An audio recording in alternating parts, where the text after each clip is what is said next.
Hallo, hier ist Jürgen Klopp. Man denkt ja immer, die verrücktesten Angebote kommen aus Madrid, Barcelona oder Manchester. Aber das Verrückteste derzeit, das kommt aus Rüsselsheim. Nennt sich Opel Flat. Das Sorglospaket mit 3 Jahren Garantie, 3 Inspektionen, 3 Jahren Mobilservice und bis zu 4.000 Euro Preisvorteil. Die Opel Flat, jetzt für viele Opel-Modelle. Blog Talk Radio.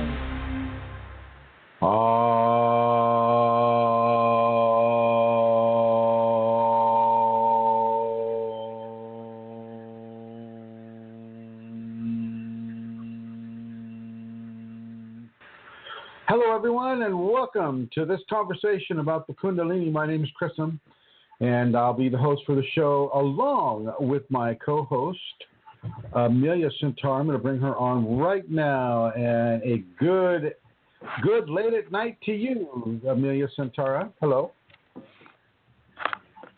Hello, Chrism. Good evening, good night, Wow. Good afternoon, I think, to you. Is my sound okay? Well, let's ask the people in the chat room. Can everybody hear Centaur well? Can you hear Chrism well? Michelle, Andrew, Katie, David. It's like Andrew's typing. So I'll talk and just say hello to everybody. I'm delighted to be here. And while people are typing to Chrism, let me give you 2 websites that you can go to. You can go to www.kundalinisafeties.com, or you can go to www.chrism-kundalini.blogspot.com if you would like to contribute, if you would like to make a donation to the work that is done by Chrism and Kundalini Awakening Systems. Anybody reply? Yeah, it sounds like people can hear you okay. So David said it's good, and Andrew said it's good, so that's good. Maybe it's just I've got my ears are underwater or something. I don't know. Anyway, let's go ahead and begin the show. First of all, I'd like to welcome everybody who is in the chat room. Hello, everyone. I'd like to welcome all the people that are on their computers, on their smartphones, listening to the program. I'd like to thank everybody that are listening in the archives. People who can't hear it live, well, you can hear it in the archives. And I'd like to welcome you as well. Today is kind of a strange subject here. I'm going to go ahead and read you something that's titled Ego Work. It's written by a woman named Brooke Robertson, one of my dear friends and students. And she writes, Kundalini is not always roses and cotton candy. The divine consciousness uses many ways in which to give teachings, and not always are these ways lovely, sweet, and coddling. And this idea flies in the face of what most people in society think about what divinity is. And this is really, I'm stopping reading right now. This is so true. Divinity reaches right past the societal norms that we're used to operating from. It reaches right past our ideas of what is right, what is wrong, what is appropriate, what is inappropriate. And really, some of these very, very strong core issues are buried so deep into the psychology of your soul that you cannot use mundane, contemporary types of applications to loosen them. And she will literally, and I mean by she, I mean the Sacred Mother, the Shakti Kundalini, the Divine Feminine, she will literally use many forms of manipulation, many forms of force, in order to really pull some of these inconsistencies out of your equation. And one of the ways she does this is she will press you. Now, pressing in the old 1600s lexicon meant placing huge boulders on a person's chest and literally pressing them to death by the weight of the boulders. And she's not quite doing this. She's not quite doing that with you, but She's pressing you into wherever you are, into your chair, into a couch, into your bed, into your car seat, wherever this is occurring. She's pressing you if you're laying on a blanket outside. She'll press you so hard that you cannot get up, you cannot move.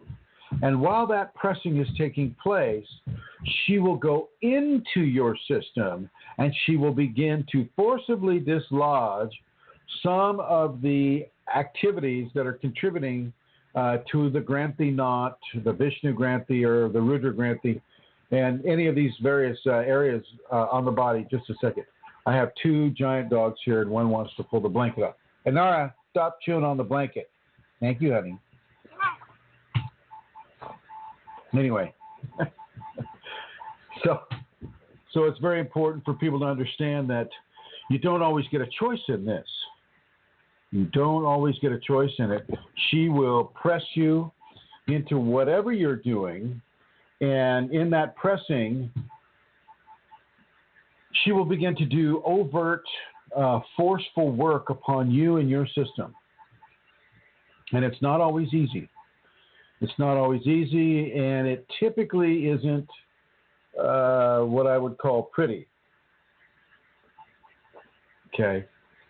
Sometimes she'll use the vomiting mechanism that we have, within our systems that allows us to vomit out that which isn't agreeing, say, with the stomach or some of the other areas. She'll use the vomiting factor to begin to actuate a level of cleansing upon the system. And so you may find your Nara, you may find your fifth chakra getting a workout. You may find your fifth chakra getting a workout. I like to have the dogs present here, just as an aside. I like to have the dogs present here because I really feel the wildness and the Shakti moving through them. But because Anara is still kind of a puppy, she needs some direction, and she gets it. So my apologies if these interruptions cause you to have a confusion. So the fifth chakra, because it is includes the mouth, includes the nostrils, includes the basically everything under the third eye and everything above the neck. That can get a workout. That can get a very, very powerful workout. And so it should. I mean, this is part of the mechanism that we use. If you look at any of the shamanic societies, some of the primitive shamanic societies, they understand this. They understand how the Shakti is working in these areas. And the shamans themselves will initiate vomiting techniques. As we've mentioned on the show here, the ayahuasca induces a purge through the vomiting as well. But this is different than that. This is something that digs so deep into your soul and pulls out such a strong blockage, a blockage that literally has a life and a consciousness of its own. And so it's not coming out willingly. It's fighting. It's fighting. It's moving. It's wriggling. It is not coming out cleanly. And, it's putting up a fight. You can feel this. You can feel this.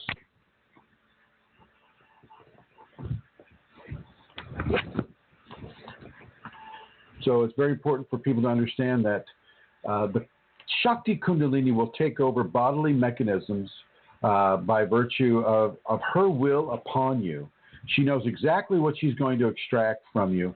And that extraction itself may become a very, very powerful event in your life, an unforgettably powerful event in your life. And it's very important for people to understand that this is a natural thing. This is a natural thing. This is something that she is initiating on you. And even though it is Kundalini and even though it is outside of the normal manifestations of grace upon your body, that does not take away from the naturalness of it. Shakti Kundalini is a form of divinity, and divinity is what allows us to have these bodies, helps us to choose what bodies we're going to choose in order to eliminate and balance some of the karma that we're here to eliminate and balance. Amelia, can you come on board? Yes, Chrism, I'm on board. I need you to tap dance while I put an R in the bag. Oh, okay. I'm not going to refer at all to this subject, even though I'm listening intensely and I have had experience of it. I suppose I could maybe talk a little bit about the vomiting and it having a consciousness and a life of its own. This is true. I call this Kundalini expulsions. And a Kundalini expulsion for me is a vomiting, an expulsion of an energetic, and what Chrism says about it having a consciousness and a life of its own, that it's struggling not to come out. I can so relate to that. I was through that myself a couple of weeks ago, well, maybe longer, a month or longer ago. And it was really, really difficult. And it is energetic vomiting of something that did not want to leave me. And it actually has form, doesn't it? There's a yes, form. It does. You know, it's just like this bulge that comes out of your throat into your mouth, and your mouth gets hyper widened, and it's very powerful. Did you have that as well, Santara? Yes. It's a tactile moving in the space in the orifice between, that's coming out through your throat and your mouth, and you open your mouth and it moves and it takes over the shape of your mouth. It's amazing, and it is an expulsion. That's why I call it a Kundalini expulsion. It's yeah. And nice tap dancing there, Santara. Very well done. Thank you for that, and thank you for relating your experience as well. I think it's a very powerful experience for a person to have. You stay in the red, Santara. Often we won't be given any option about resisting this. As I mentioned, you get pressed into the couch, the chair, the ground, the bed, wherever you are, except probably not the swimming pool. But you get pressed down so that you can't move, and forced to have this form of blockage really barfed up from you. It's not as fluidic. I mean, none of it's really fluidic at all. Although the exiting of this bundle of energy can induce a form of of fluidic vomiting after it's out.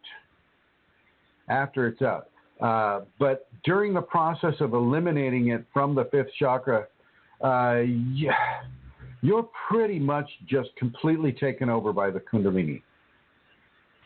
Completely taken over by the Kundalini, and you're literally, because she's pressing you down, and she's extracting a form, a bundle. I'm looking at maybe 12 inches by long by, say, 7 inches wide.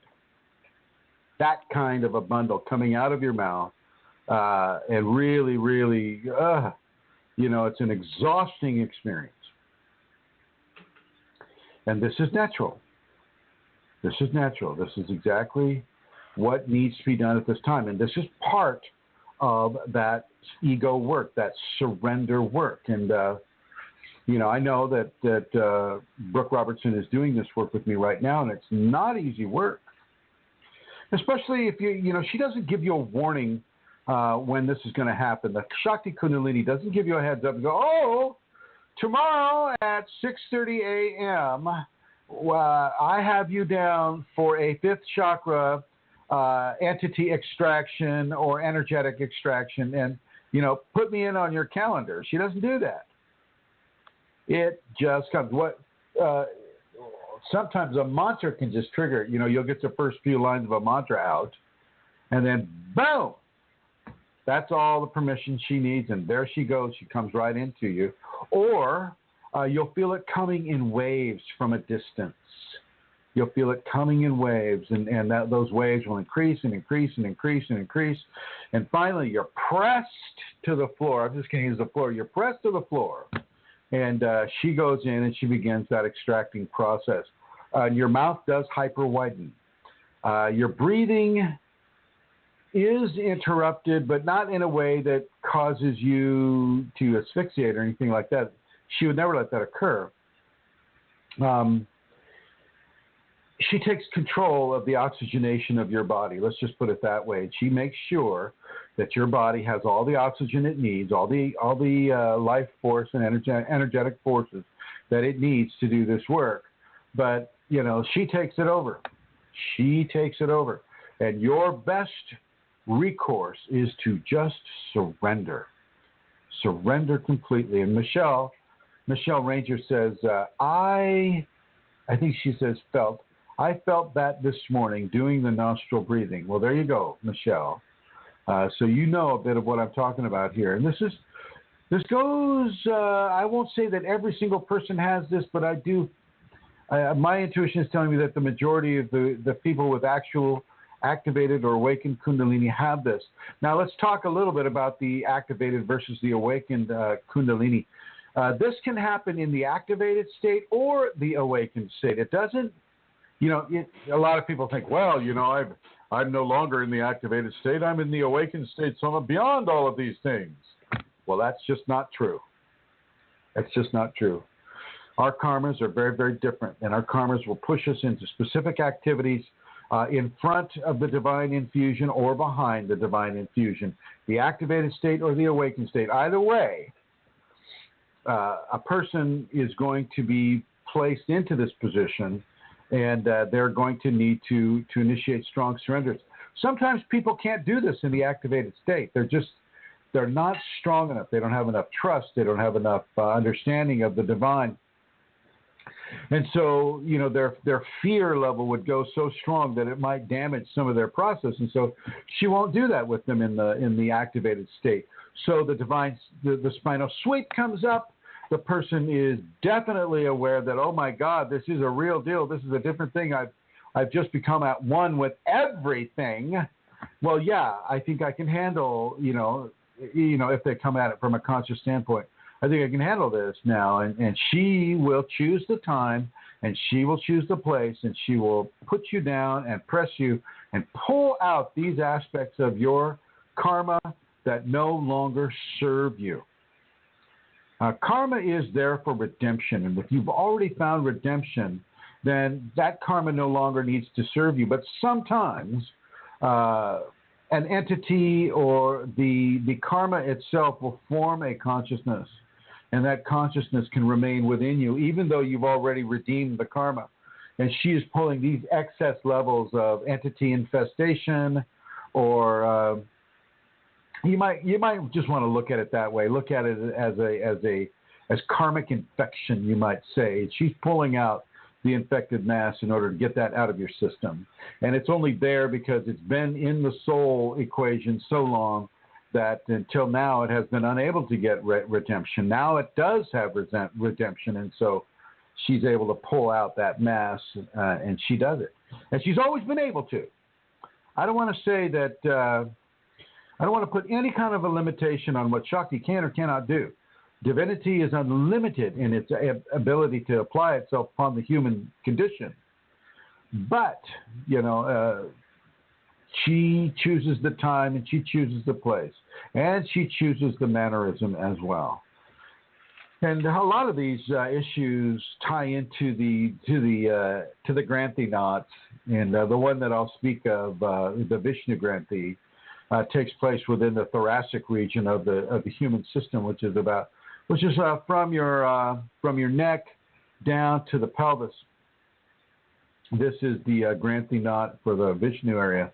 And this has a lot to do with your ego. This has a lot to do with your resistance to change. This has a lot to do with your avoidance of pain and your avoidance of work and your avoidance of wanting to not have control over your situation.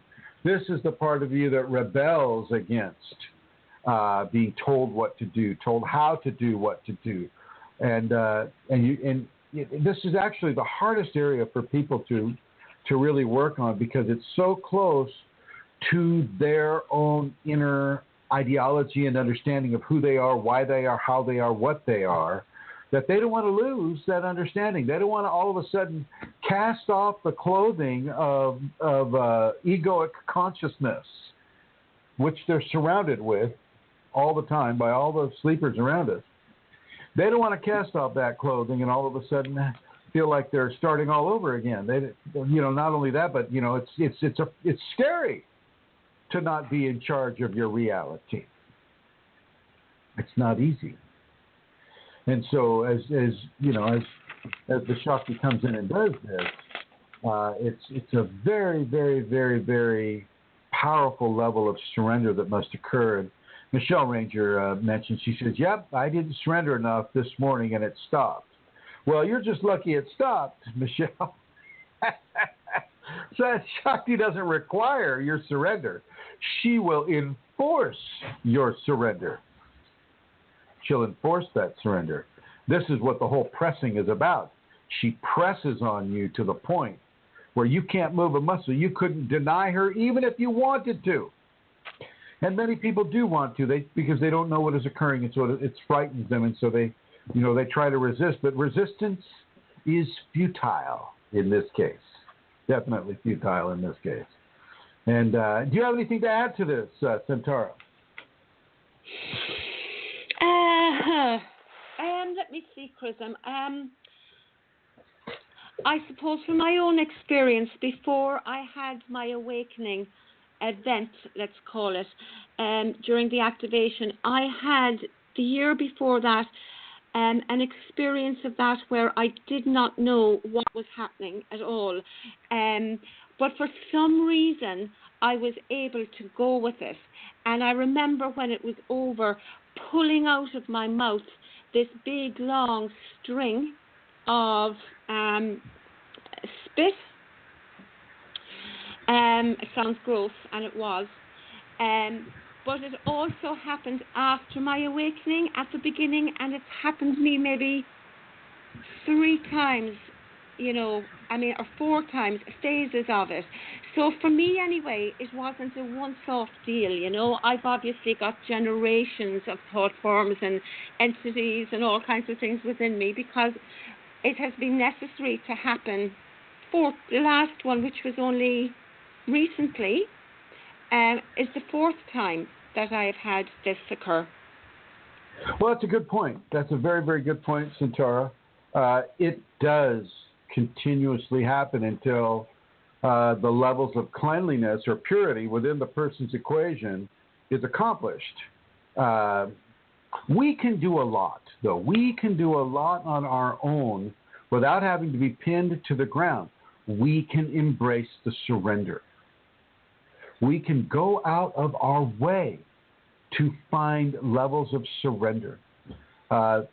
This happens a lot with my private students. The Shakti will, first of all, the Shakti will have them dream about their teacher. They'll dream about Chrism, and the Shakti will kind of guide them to do levels of devotion or adoration towards their teacher. And it's not to build the ego of the teacher at all. It's to build their trust in the physical mechanism as well as the divine mechanism, the in and the out, the that which is above and that which is below, that which is within and that which is without equation. And as they're able to build that equation stronger and stronger and stronger, they can actually initiate stronger and more permanent levels of purging of a karmic nature than would otherwise be accessible if they didn't have a teacher, they weren't being instructed within these areas. And has that happened with you, Centaura? Well, yes, Chrism, it has happened with me. It has. Of course, it has happened with me because you have been my teacher. Yes, it has. The levels of, I'm gone blank. You can. the levels of purging, you know, when this has happened to me, even though it's really hard, I've always been grateful for it because I have felt it's been a blessing. You know, I wonder if I hadn't had this, you know, it's a release. It's something that's removed from me. It's forced, but it's removed. And I'm very thankful for that, Chrism. Well, it's very interesting. I was walking the girls yesterday, and about in the evening. It was in the evening around 7 or 8. Which is later for them. The girls meaning the wolf and the German Shepherd, and I know what you mean. Tika's just more of a person with 4 legs. They both are. Yeah. Anyway, I was walking them, and I felt one of my students was really having a hard time. I was really starting to dig out the phone to give them a call to see how things were going, right? And as soon as I started to do that, a song was inserted into my mind. And I'm gonna sing the song to you. And this is straight from the Shakti. Sleep and I shall soothe you, calm you and anoint you, myrrh for your hot forehead. Don't you know everything's all right? Yes, everything's fine, and I want you to sleep well tonight. Let the world turn without you tonight. 'Cause if we try, we'll get by, so forget all about us tonight. Everything's all right, yes, everything's fine. This would not leave my head. I was walking the dogs, and all of a sudden I'm hearing this Jesus Christ Superstar song in my head, which I haven't thought of in years, and I connected the dots. And I was really trusting the music. Thank you for that, Satara. Anyway, so there's a whole other angle to this conversation that I really want people to understand. Divinity is conscious, and she's around you, and she's with you all the time. She knows what you're thinking. It's the whole Santa Claus thing, right? She knows what you're thinking. She knows if you're awake. She knows if your thoughts are good or bad, so be good for goodness sake. Seriously. It is not a joke. It is not a joke. The Shakti consciousness is very much aware of how you are, how you're doing, what you're feeling, what you're thinking, whether your thinking is in a positive, constructive vein, or if it's perhaps in a more destructive type of arrangement. And it's very important for you to understand that. And I know for some of you, you're going to feel, oh, God, like I have no privacy. Well, you don't. You don't. How many infants do you know have privacy from their mother? Well, that's what we are here in this state. We are that infant. We are that infant, and it's very important for us to understand that we don't have privacy from the Sacred Mother, from Divine Shakti Kundalini. We don't have that privacy, and we shouldn't even want it. As a matter of fact, it just compels us to be worthy of the goodness that we want to have happen to this by the level of goodness and love and truth and honesty and tolerance and patience and helpfulness that we give to those around us. So are we also opening up those receptive points within ourselves. And she is listening. She is listening. And you don't have to be as awakened as this person or that person or Chrism or Santara, Rosemary, anybody. You'll just be awakened to the point where you are. You're as awakened as Andrew is, or Katie, Manisha, Michelle, David, any of the people that have the Kundalini. That is the level of awakened that you need to be, and she will communicate with you directly. I mean directly. And for many, many, many people, she uses the music language. Not so much with me. I don't get a lot of the the music language. But I did, yesterday, I did get that music, and I was able to connect the dots. I was able to discern what she was telling me, and I did not call the student. I let the Shakti do what she needed to do, and she did indeed. She did indeed, and I'm gonna go ahead and bring Rosemary Goliaths on here. Hello, Rosemary. How are you? I'm fine, Chrism. Have you ever had that happen to you? Has she been communicating with you? Not in that way, no. In what way, my dear? What you were saying of being held physically, like what I'm understanding is something physically happening in you. I had once was emotion. Can you put your mouth closer to the microphone, please? Okay. How's that? A little better. How's this? That's fine. Go ahead. So what I was understanding that you're talking about is the Kundalini taking over a part of your body in order for something to be accomplished. Yeah. Is that okay?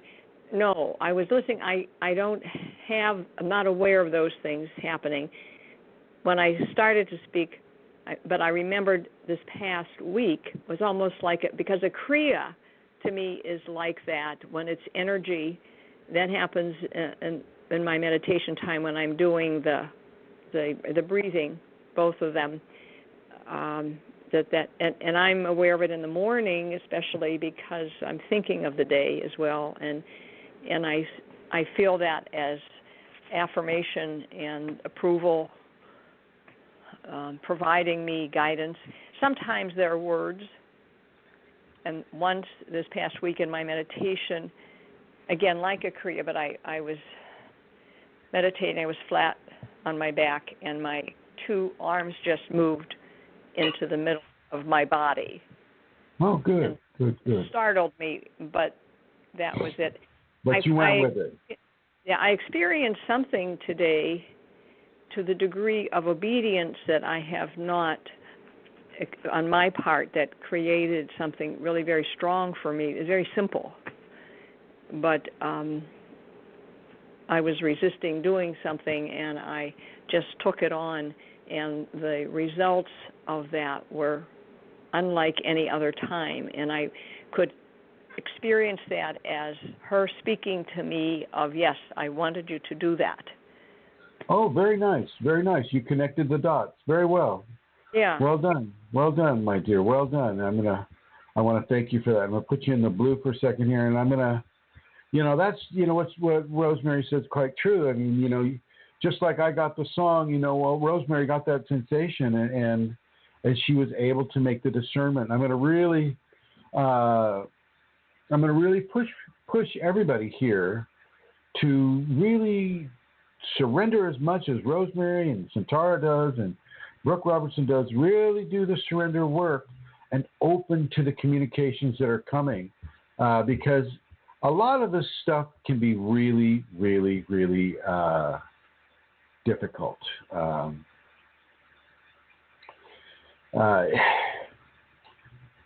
We all have blockages. We have blockages. Many of them are karmic blockages. Some of them are blockages that we've just developed within our existence, how it has been for us to survive in this world.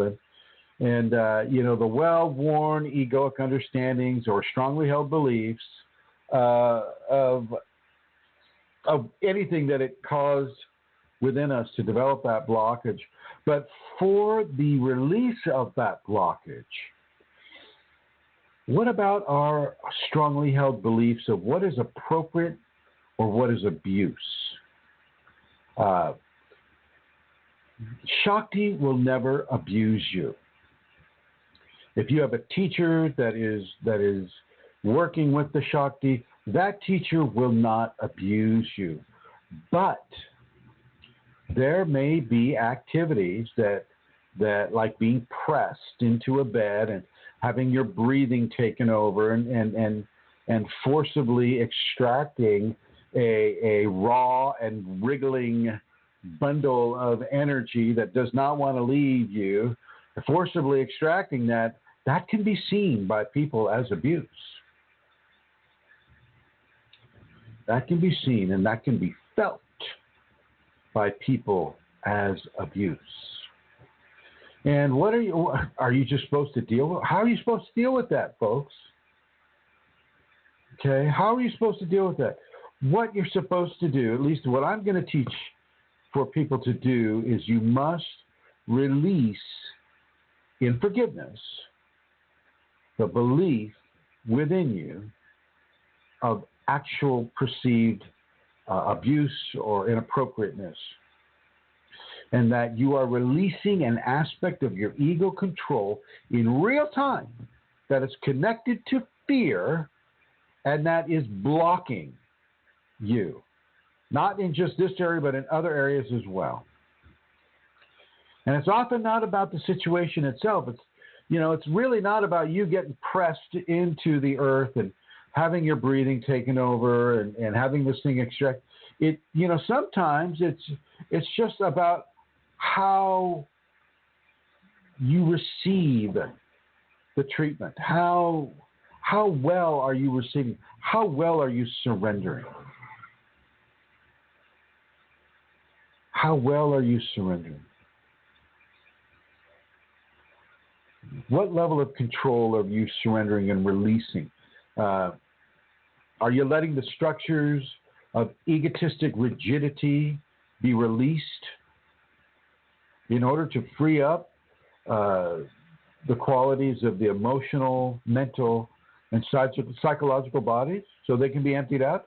Are you trusting that the Kundalini has given you the safe and perfect scenario in which to do that in? Okay? Very important for people to understand what is going on here. You are being literally, manually taken over by a divine force that is literally extracting blockages from an aspect of your torso, typically, that is occluding. It's occluding your progress. And so it's time for it to go. Just like if you had let's say you had some sort of a growth on your esophagus. You got a growth on your esophagus. And it's not esophageal cancer or anything like that, but it's a growth there that's pushing your esophagus closed, and you're not able to swallow your food the way you want to. And so they go in and they remove that growth. They remove that blockage. Well, the Shakti is doing the very same thing. She's just doing it a lot better, a lot more permanently, a lot more healthfully, and with a lot less wear and tear on the physical being. The wear and tear really is on the ego of the person. The ego that for their entire life has been in charge of body physical maintenance. And now all of a sudden is being pressed down, unable to move, unable to breathe the way it wants to breathe, and having this raw and wriggling 7 or 9 inch by 7 inch oval of conscious energy removed from it. It's not the easiest thing. And yet you must surrender to this.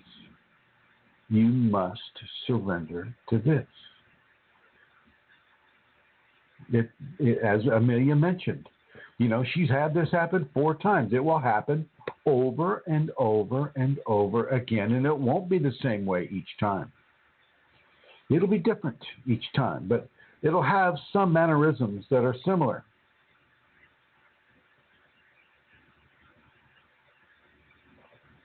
It's important for people to understand this.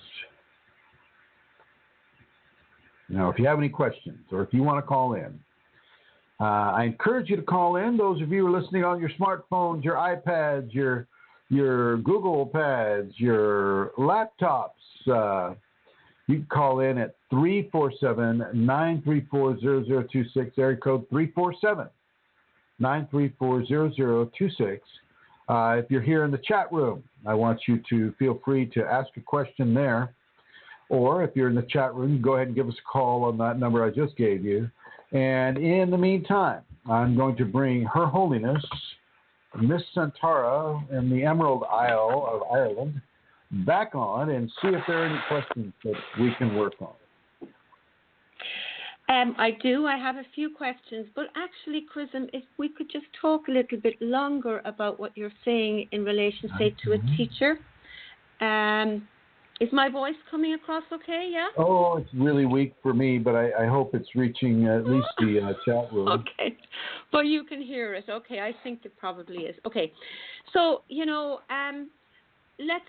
for me, I'm surrendering to my Kundalini. I'm surrendering to my Kundalini. And my teacher is the physical Kundalini for me. So what does the Kundalini do in a way is I find my teacher, she sends my teacher to trigger my ego. And he's very good at it. And, I mean, part of the thing is, right, how do I respond to that? Badly, sometimes not so, and well and other times. But the question is, am I building up ego by responding badly? Structures that have already, like ego. Absolutely. Yeah. Absolutely. That's what I'm doing. I'm rebuilding it when I see what's being done as abusive and I respond from there. Whereas when I can see what's being done as the Kundalini providing this opportunity for me, well then those loosened ego things, that's the structures that are already loose, well they can be really shaken and removed when I respond and when I understand the dynamic. And I respond in both ways, Sometimes I respond and I know what's happening. And other times, what do? I build that ego back up again because I allow it to control my response. And I just think, what Brooke wrote, which you really haven't finished reading, was excellent. I mean, it was really well, Do you want to finish reading it, Chrism? No, because I've already kind of gone through it. Okay. And I kind of cherry-picked some of the things from it. And I just want to say that the weakness in your voice was not on your end. I went into my volume controls, and it was definitely on my end here, so my apologies. I can hear you perfectly. Oh, no worries. Perfectly. Oh, good. When a student is, how shall we say, defensive or offensive or deflective or just, generally not wanting to follow the instruction of their teacher, they're definitely coming from the ego, and they're definitely doing their level best to try to build a wall of a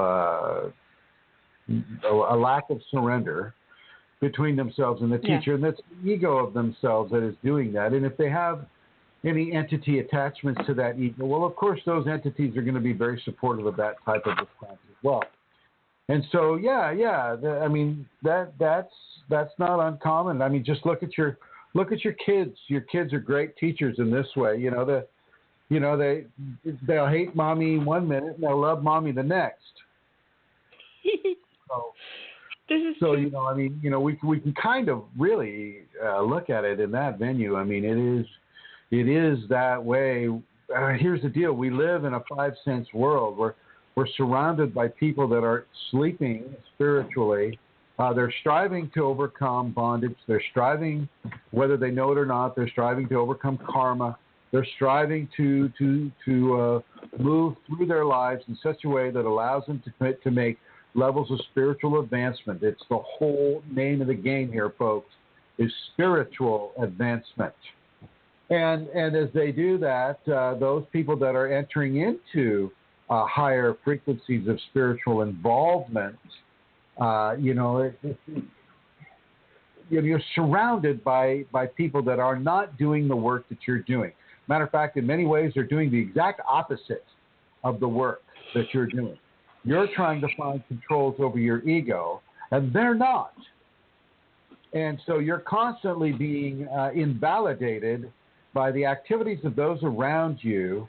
When you reflect upon what you're doing, you see what's going on out there. There's a definite schism, and you want to really begin to look at that and realize, what is going on with that, because even though it's obvious to you that, okay, they're in this phase and I'm in this other phase. Well, then, you can make those allowances, but you've got to really tackle your own ego very, very, very difficult in a very, very pronounced way, and that can be difficult. It comes back to this idea and this understanding of what is appropriate and what is abuse.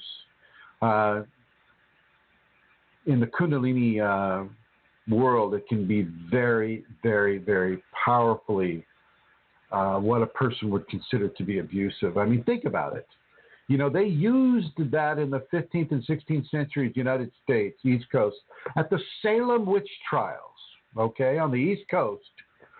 They were pressing a man named Giles because he would not admit to being a witch or practicing witchcraft in whatever way that they thought was the way they were doing it. And so they would lay these heavy, heavy, heavy stones on him. And, if he confessed, he was guilty. But if he got crushed and died, then he was innocent. Catch-22 there. When the Shakti does that to you, first of all, she won't kill you. But it can feel very, very, very oppressive. When the Shakti tells your teacher to give you a very, very, very difficult task, a task that is not supported by outside societal influences, it can be very, very, very difficult for a person to overcome the barrier of what is appropriate use of power and what is inappropriate use of power. And you have to really develop these levels of trust in the Kundalini that she will not allow you. She will not allow you to be pummeled inappropriately by any force.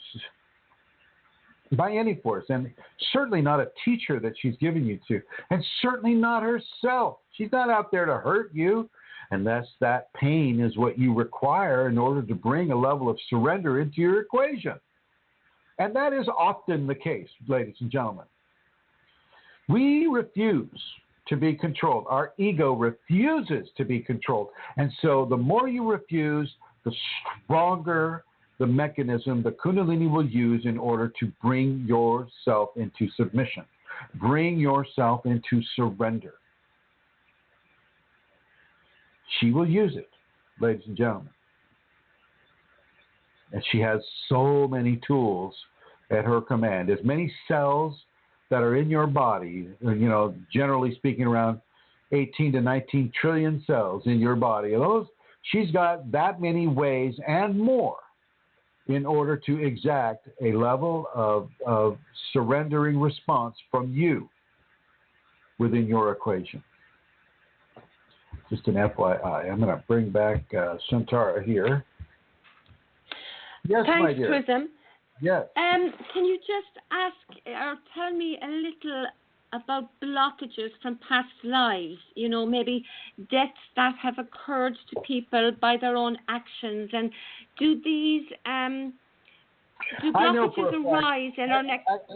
I know for a fact that I was eaten by sharks in a past life. Okay. And so whenever I go into the ocean now, geez Louise, I'm always scanning that liquid horizon, looking for the fin that fortunately never shows up. But I do have that awareness, and I know I have that karma. Other people have drowned. They've drowned in the ocean, and that is what stuck with them. And so, severe fear of water. They don't want to go near a river. They don't want to go near a lake. They don't want to go into a pool. Certainly not the ocean. So boating activities are pretty much out of the possibility for them. And that level of being drowned is another energetic blockage that goes around the demise from one life into the interenergetic lifetimes. So sharks drowning, being shot down in an aircraft in a war, being hung, being shot or knifed or raped, or the list goes on and on and on. All of these types of scenarios can form an energetic blockage, and the soft and gentle departures from the physical body don't typically form the blockage, and so you won't get so much the loving, grandma died in the arms of grandpa, and grandpa died in the arms of, so on and so forth. Very nice and very smooth, dying in their sleep. These do not necessarily develop the level of blockage that a violent or a difficult departure from the physical expression can develop. And so you'll get these karmic blockages that come through, and by karma we mean that which has come from another life that has significance to the individual that has to be redeemed eventually. It may not be redeemed in this life, but I'll tell you what, if you have Kundalini, it's probably going to be redeemed in this life. Over. And Chrism, one. I got something here. Somebody's been Andrew Lucariello. I think I'm saying that right. I hope Lucariello. I've been dealing with an odd head-stomach feeling for a week now. It started with a day of dizziness and slight nausea. It was too much to work or do anything besides lay around. Then it subsided, but comes back periodically. This seems to coincide with an increase in the Earth's vibration human resonance, which supposedly happened last week. And I'm not a real supporter of solar spots or sun spots causing people to do certain things, or certain phases of the moon causing people to do certain things or to feel certain ways. Whether or not people are feeling gravitational shifts because of impending earthquakes, or magnetic shifts within the polar regions, causing people to feel a certain way. Andrew, you just may want to talk to your Kundalini about that. Okay, see if one of the things that I have a problem with about that is that you're applying logic. You're applying a logic to a situation that is not logical. You're applying a level of cause and effect to a Kundalini continuum that does not necessarily honor the ideas and the egotistic assumptions behind cause and effect.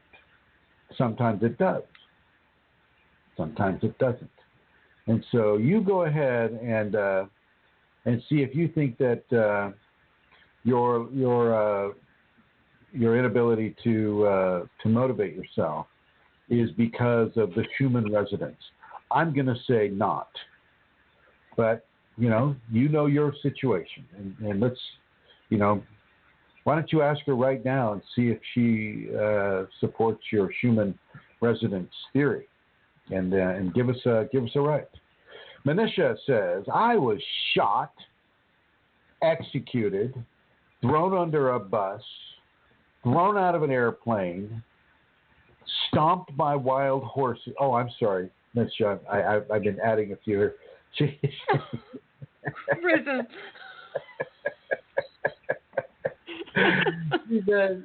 She says, I was shot, executed once as a Jewish woman in the Second World War, and had memories of this concerning a healing that took place in this life, a clearing of emotions with my ex-husband. I remember you telling us about that when I was in Germany, and that's very profound. The way Manisha is writing it right now is really not the whole story. It's actually an amazing story, and I'm gonna ask Manisha to write it out completely and post it on the Kundalini Awakening exclamation group. Manisha, I want you to do that. It's a very, very, very, very good story, and it's a very strong story, and it has Kundalini relevancy. So if you would do that, Manisha, write down in every detail, make it put it in a story, like you did with us, and it has to deal with. We were walking through the one of the main areas of the Third Reich, the Nazi regime in Germany, through one of the buildings, and she said, "Yeah, they used to have sawdust over there to soak up the blood of the executions." And I said, "Well, how would you know that?" And then she went ahead and told me the whole story. Or sawdust or sand, I forget which way it was. But very, very powerful story with that, and definitely something that would resonate from life to life. Especially, she was given a contemporary update with the people involved. I mean, what they did in their next life and things of that nature. And she's saying right now, she says she couldn't touch the walls of the Reichstag. I'm not quite sure how you pronounce that, because of that. And if you look at the Reichstag, which is that's the building, the big building where Hitler gave all his speeches. If you look at the building, even now, there are bullet holes all over that stone. You can see the machine gun holes in the walls of the Reichstag right now, and very profound experiences happen there for sure. Amelia, please continue. Well, I was going to ask you about violent deaths, the difference between accidental, let's say with sharks, and murdered, people who are murdered, because I know I was murdered as well. I was going to ask you about blockages. Would there be would that be very different in this life? Would there be different fears? That would be similar. I mean, first of all, you're on a Kundalini track. Okay, you're on a Kundalini track, and that last previous life, you were shot, you were murdered, eaten by sharks, whatever. By the way, and walking the plank and being pushed off that plank into a bunch of waiting sharks is murder, too. Not accidental. Gosh, is that what happened? No, but I mean, you don't want to assume that sharks are accidental. Okay. So you were allowed to have that violent death, and the very next life, now you're starting to have Kundalini? That's not accidental. Sometimes, I understand what you mean, yeah. Sometimes the purging of karma right before you have a divine infusion, the purging of that karma can be exceptionally painful, exceptionally traumatic. And you after that, as you were murdered or whatever, you go into the astral and you review your karma. You look at how much karma you burned by even having that violent death take place within you. You look at the level of karmic, negative karmic packaging that is still continuing within the soul, and you look at that and you realize you're going to have to incarnate with that, and you begin to sculpt your whole entire next existence with the understanding that not only are you going to have that negative karmic package there and other negative karmic packages from previous lifetimes, but you've reached a level of frequency where you can now begin to have the exaltation of Kundalini awakening within the lifetime. And this is very, very, very special lifetime for you to have. To be able to have the grace of God, the divine made flesh, the word made flesh. This is a huge deal, but you still got those packages that have to come out, and those packages will come out. Over. Do you have any questions? You're breathing heavy. Sorry, Chrism. Yeah. Okay. Okay. No. Okay. So sorry.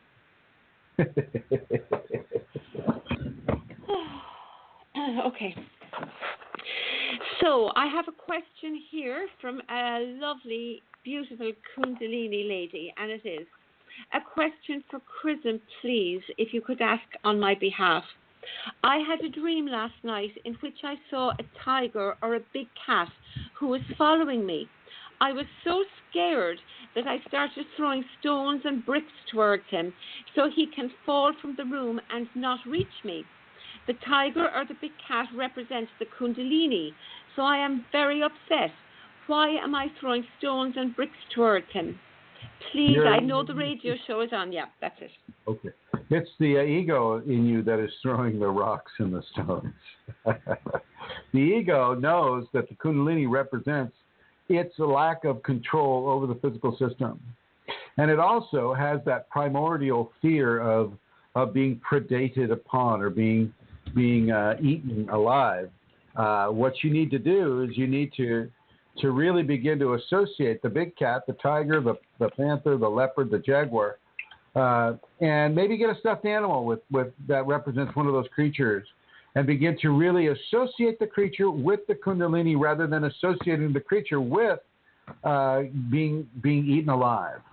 Okay, and that can really help you with that as well. A lot of people that have arachnophobia, it's the same deal. You know, you don't like the spiders, and yet the spiders that Kundalini brings to you can be as big as a vehicle, like a Volkswagen, and you're going to run from that, as you know people would do, and so the scenario is that you begin to look beyond the egotistic understandings and attitude of what it is to be prey or predator, and really look into the understandings that Kundalini comes now to the individual who is ready to have the Kundalini as the big cat, as the wolf, as the spider, as the giant snake.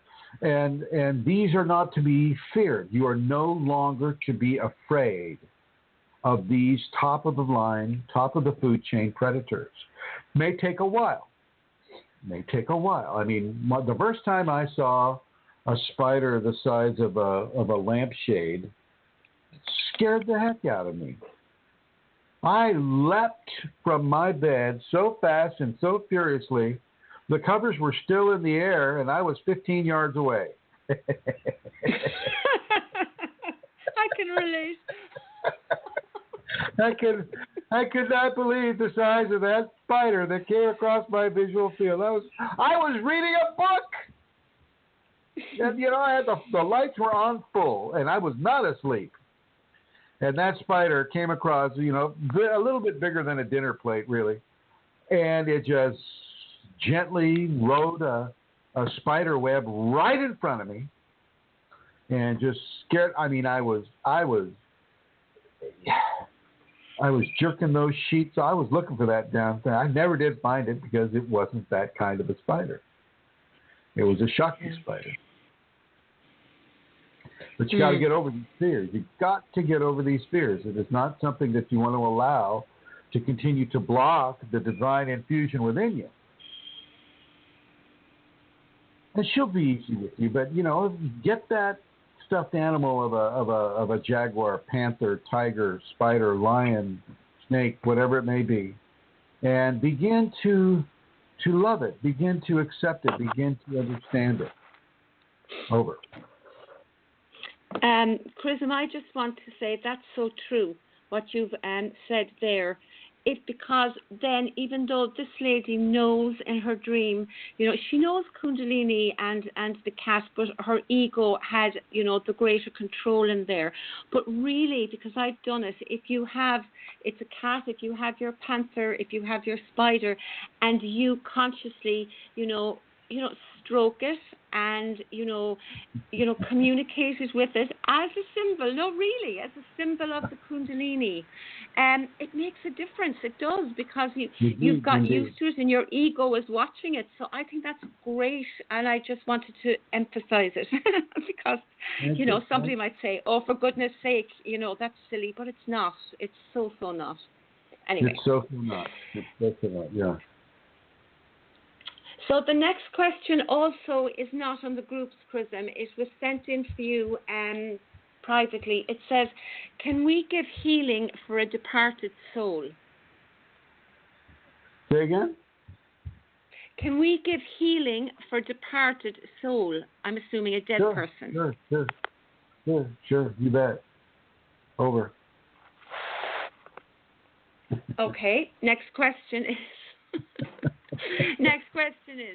Do presidents, prime ministers have awakened Kundalini as they have the future of this planet? No. And case in point, Donald Trump. I mean, he has the Kundalini stored up at the base of his spine, like everybody does, but it's not necessarily calling the shots. Now, from a larger standpoint, especially with a person like Donald Trump, who's so easy to be manipulated, he is being manipulated in certain ways to do certain things. And a lot of what I see happening here in the United States and in other countries as well, from a very large program, a level of experimentation is being given into the populations, and certainly here with Donald Trump, we're being given the problem reaction solution equation, and so a big problem is presented to the masses, and we Donald Trump with his racism and attacks on femininity and the basic rights and privileges of men, women, people coming into the country, all of these folks. This creates a problem, and the powers that be are looking at the reaction. What are the people going to do? How are they being aggravated? And what level of aggravation is going to build, say, towards a combined effort of resistance, or however that may manifest itself? And then what we're going to do, being the controlling factor, we're going to jump in there and offer a solution that, say, takes away more civil liberties, or that takes away certain areas of regulation, or takes away the authority that would have happened, say, 5 years ago. We would have had that authority, and 10 years from now, we won't. And so it's another way, I feel, of eating away at democratic freedom, and the freedom of expression, and the freedom of mobility, the freedom to go where you want to go, do what you want to do, say what you want to say. And Donald Trump is that problem. He's the primary, the initial act. How should we say? And it wouldn't have just been Trump. It could be anybody that is stirring up the thing. I don't have a beef with Trump as a human being, just as the role that he's being kind of placed into right now, I think is very interesting. From a Kundalini standpoint, he's a human being, and he deserves all the respect and all of the rights and the privileges that go with being a human being, even if you're a human being making mistakes. And that's also dependent upon societal interpretation of what a mistake is. But in the case of the United States right now, we'll say the person who is the president right now is being perceived as a problem, and so the problem is there, and now the public is reacting, and then we're going to see what kind of solution is being offered later on down the line. And as far as prime ministers goes, that's across the board. Now you look at Putin across the Pacific here.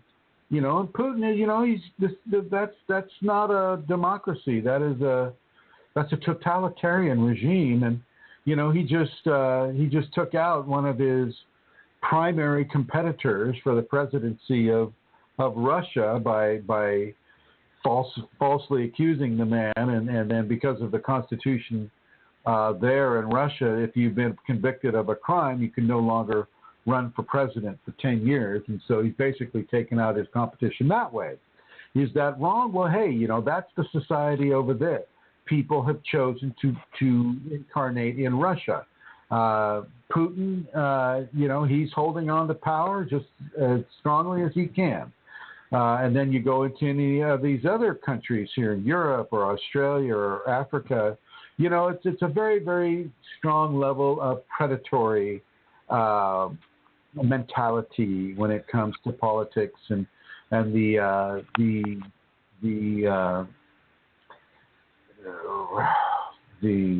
capturing power and position, or taking away somebody else's power and position.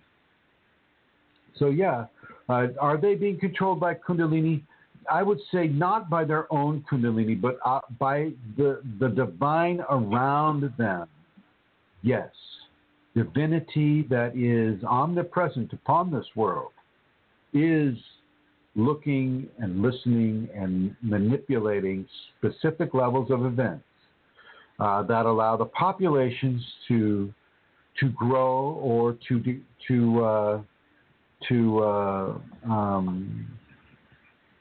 recede in their growth or to go back into levels of ignorance.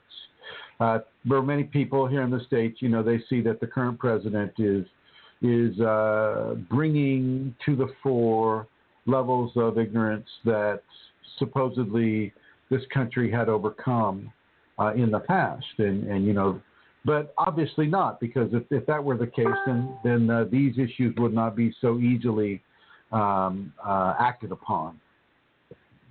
Anyway, prime ministers, presidents, chairmen of the board, teachers, professors, billionaires, trillionaires, none of them necessarily have the Kundalini going for them. They just have the ability to attract power, position, money, or areas of confidence and perhaps information.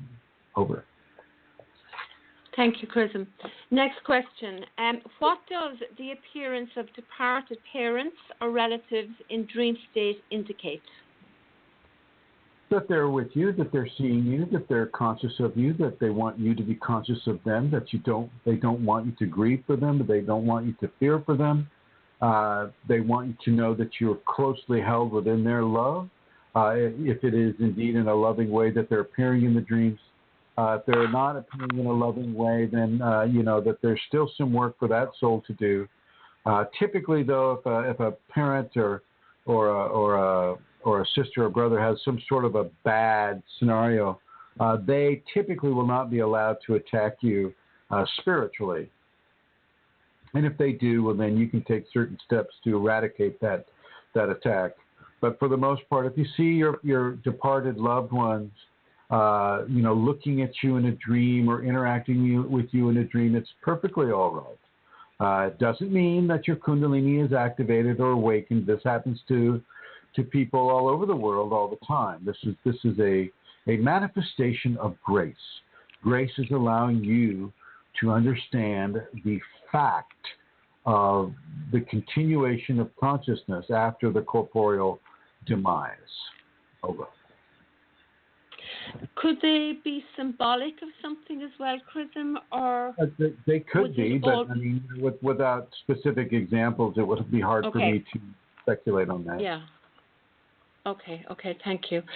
The next question, again, this is the last one that was sent privately. It says, what do you suggest if I'm constantly in fight or flight? I'm trying my best to practice the safeties, but I don't know how to re-educate and tame my ego when I'm in flight mode. All right. Take out all caffeine. Take out all high fructose corn syrups. Take out all hot spices. Give yourself plenty of hydration. Give yourself plenty of electrolytes. Eat as blandly as you can. You might add some meat into that diet. Bland, don't spice up the meat. Don't salt it down. Give yourself some grounding opportunities like really hard physical exercise, really strong athletic workouts, if you will, running. Ground yourself, sit next to a tree and feel the tree connect its roots to the base of your spine. There are many things that you can do to begin to take out the fight or flee syndrome within you. If you're smoking, do your very best to stop smoking, although I must say that Kundalini people are sometimes allowed to smoke.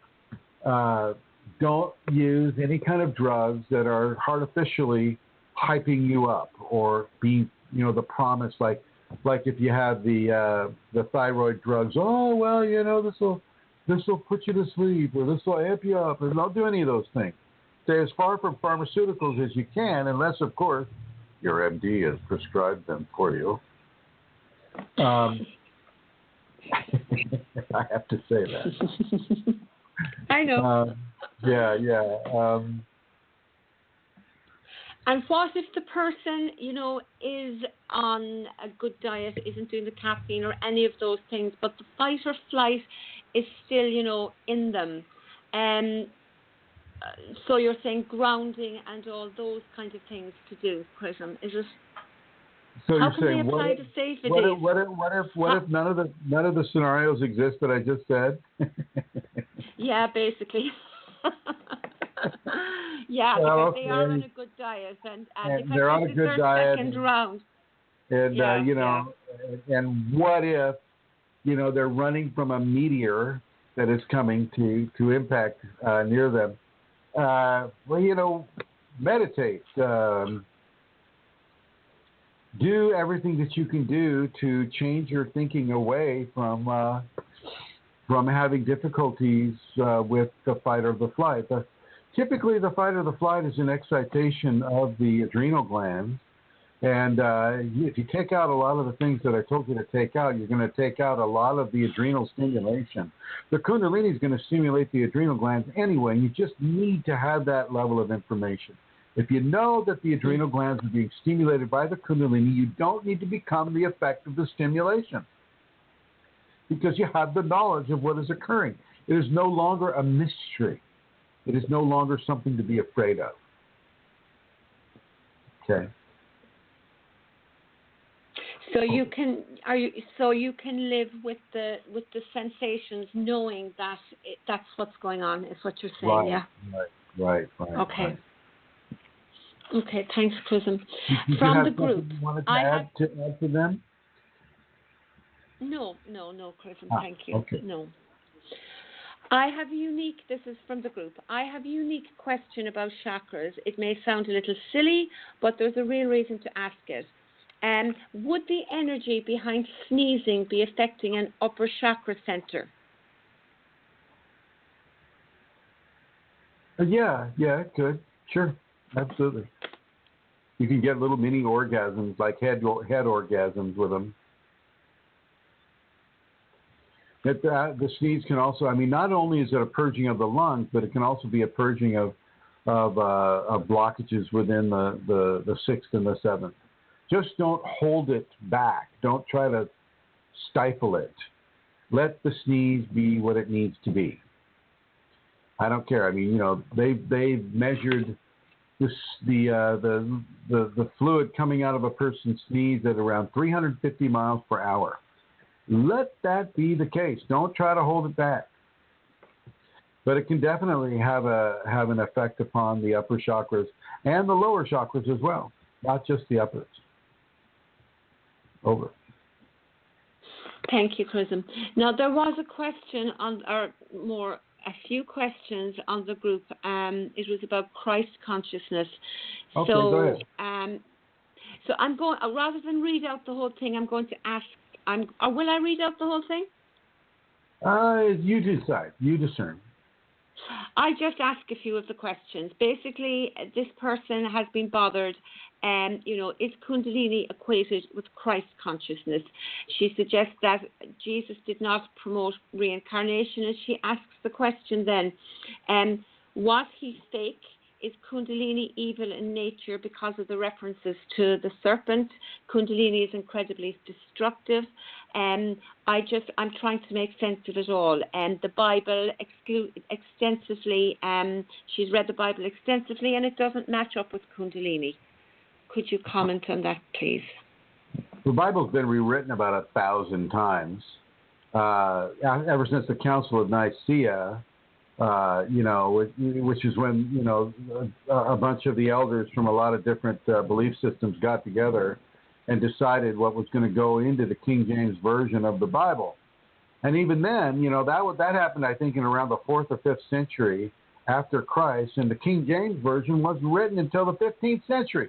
So about 1,000 years went by, and so a few other stories were taken out of the Bible. The reincarnation taken out of the Bible. Women as apostles. Are you blowing your nose? Really? No, that's you. It's coming from your side. I'm going, what's he doing? All right. Here, let me just blow my nose into the microphone.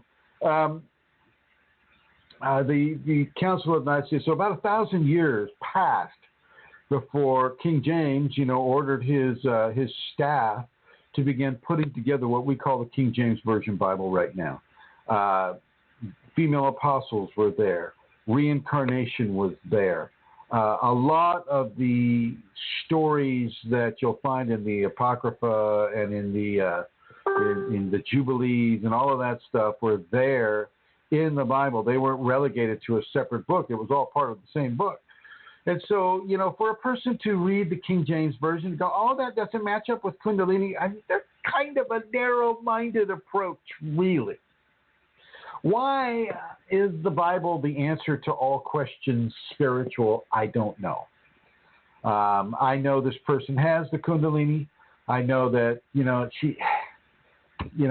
she's coming from a very narrow window of Kundalini questioning. I can see a Kundalini thread going through the King James Version, even as it's written today. I can see Kundalini awakening understandings, Kundalini activation understandings. In the words of Christ, these things I do, you can do and more. All these things I do are of the Father. It just goes on and on and on and on and on. And I don't understand why a person would. It's almost like she's purposefully confusing herself with regards to the legitimacy of Kundalini and the Bible. She's like competing Kundalini against this conglomeration of desert society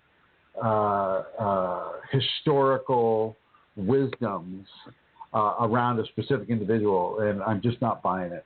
And so, I'm not going to try to change this person's mind. What I would suggest they do is begin to broaden their mind, broaden their understanding, maybe read another book that isn't the Bible, and broaden their understandings with regard to what Kundalini is and is not. That's about it. It seems like such a step backward for this individual to go this route. And I know that they've been visiting, shall we say, practitioners of various supernatural arts. And, maybe these levels of questions are coming from the entities attached to those people. Over.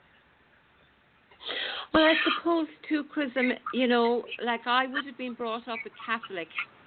Am I on? Did you change me back to red? You're looking kind of red from here. Oh, okay. You finished blowing your nose, and I thank you for that. Thank you. Okay. Well, I suppose I was going to say, there's terrible noise coming. Is that you? Seriously? No, I am holding absolutely still here. Okay. Well, I suppose, I grew up as a Catholic, and that's the way I was raised. And so, I was brought up to, Satan, devil, serpent, all of that sort of thing. And so, like when I experienced Kundalini, of course, my conditioning and my beliefs even when I went further into it, initially it went out the door because I could not, I just knew that what was happening to me was the divine upon me and within me. But then further down the road, a couple of months into it, definitely my ego, not even my ego, my conditioning kicked in, and I began to become, I began not fearful exactly, but I started to question, was I definitely going down the right road, or because it was so different to the conditioning and all the symbols and stuff. So maybe she's just there. I don't know if she's a Christian She must have a Christian background.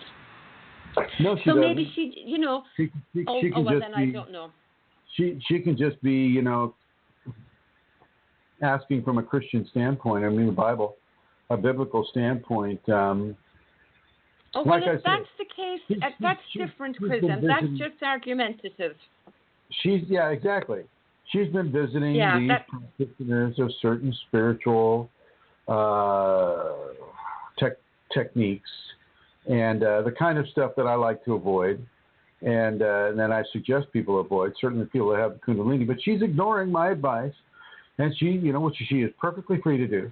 And, you know, she is, you know, having these questions that are really superfluous to her scenario come up for her. And like you say, it's just like being argumentative. Yeah, that's intellectual. That's different to somebody having something coming up because it's from their background and it's their conditioning. It's a very different thing. Yeah, okay. I won't talk anymore. I go on to the next question then. Okay. Which is... Okay, actually, this is probably the last question. There weren't that many this week. This question, again, it's a long one, but it was a person who was having, you know, during their meditation, they were having chakra experiences, and their dreams were being related to Kundalini, and then they took a new job, Chrism, and they had to cut their hair, and they had to, you know, go into a big, steady schedule. That's very hectic. And so they stopped their practice and they haven't had any Kundalini or spiritual related experiences. And they are wondering why that is. You know, did they imagine it or in the first place? Or, you know, can a busy person have a spiritual Kundalini experience? Right. And so, the Kundalini knows that they've just had their new position given to them, and she knows that they had to cut their hair, and they don't, the time to have the spiritual practice is still within the determination stage. You know, when can I do this? How do I do that? How do I fit it in? New timelines, new schedules, new expectations, new ways to fill the mental mind. And so the Kundalini knows this, and for the benefit of that individual, she will actually pull back the phenomena, pull back the levels, and yet this person's dropping right into a distrust of, was it even there in the first place? Was I just imagining everything? Was this all of the mind?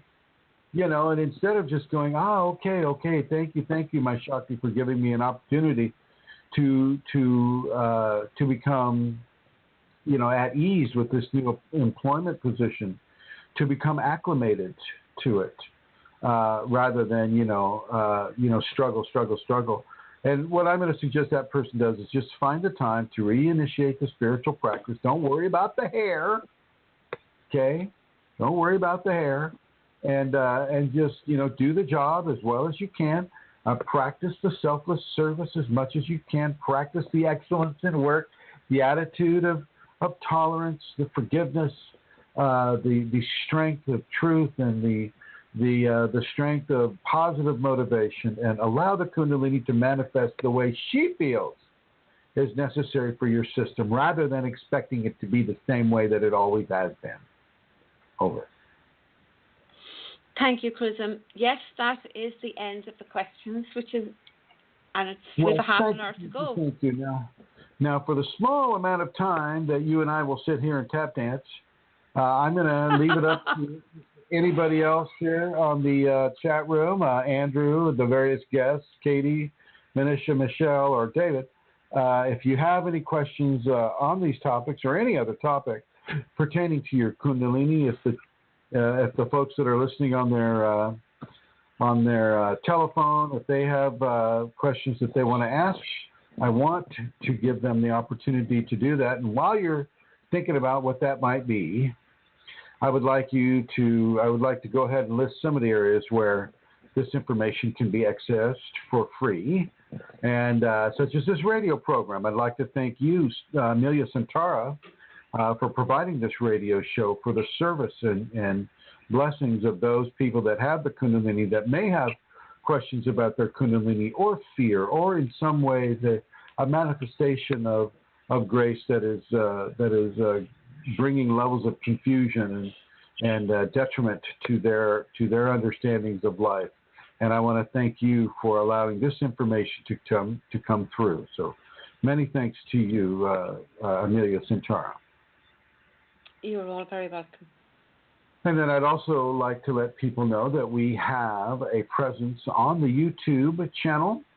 The channel would be chrism.kundalini. That's CHRISM.KUNDALINI. And there are a little over 320 videos there that are free of charge that answer various questions about the Kundalini awakening experience.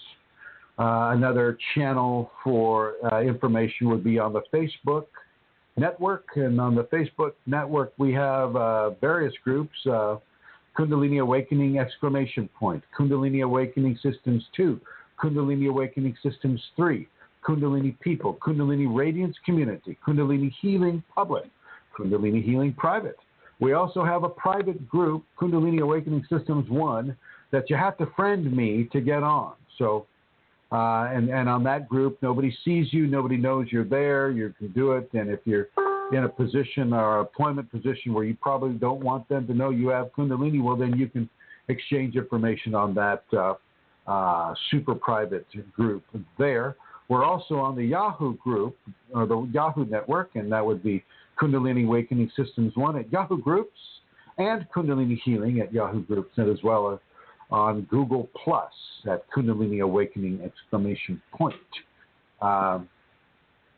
And I think Amelia, at the beginning of the program, gave you the various blogs. There are about 5 or 6 blogs, and so if you see, just look, realize there are 5 or 6 blogs, and the ones that she gave you to should point you to the other ones too. Within that understanding. Do you have any last words that you'd like to say, Amelia? I would just like to remind people that there's a seminar coming up in September. Now, that's months and months away, but Manisha, who's there in the chat room, Manisha is now taking names, but also taking deposits.